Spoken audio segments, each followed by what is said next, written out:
Imaginons la France d'après. On peut tous imaginer.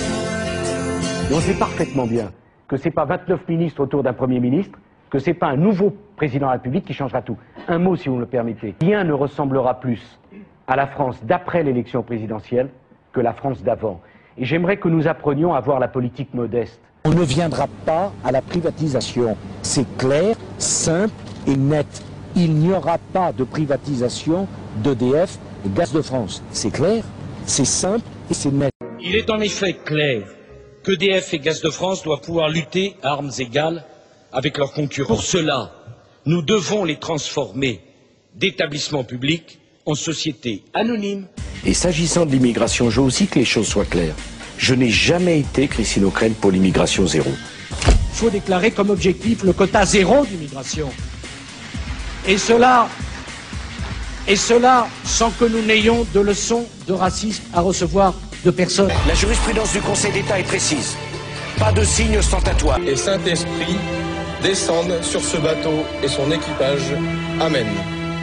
J'ai considéré que l'idée de mettre des caméras vidéosurveillance n'était pas une bonne idée. Je ne vois pas pourquoi et qui peut penser que mettre des vidéos à un certain nombre d'endroits, ça soit un élément d'une société dictatoriale. Fin 2005, les 330 salariés sont en colère. Leur cible numéro 1, Nicolas Sarkozy. Ils viennent d'apprendre que le ministère de l'Intérieur a choisi Auberture, une société privée pour fabriquer les nouveaux passeports français. Alors j'ai déjà vu des reportages malhonnêtes, mais de cette nature c'est assez rare. Je vous félicite. Il y a eu un appel d'offres, madame. C'est justement cet appel d'offres qui n'avait pas lieu d'être.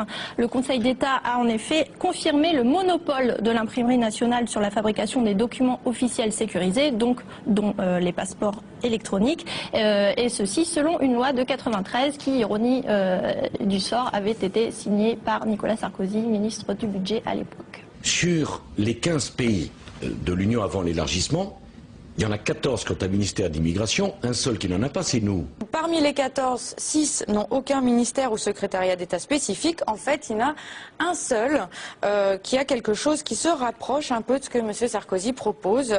Ce sont les Anglais. Vous aviez promis, en quelque sorte, que vous protégeriez énormément votre vie privée.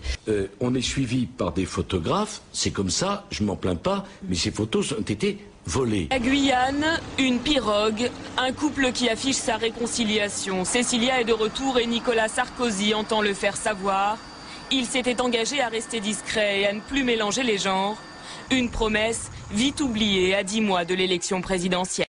Étudiant en droit, Nicolas Sarkozy trouve des petits boulots, un épisode que ses amis politiques adorent mettre en avant.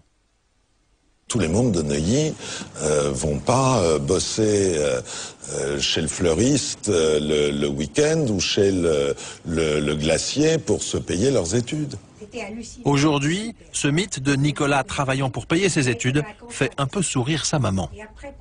Il vivait dans un hôtel particulier dans le 17e avec un grand-père chirurgien et une mère avocat. C'était tout de même pas l'horreur.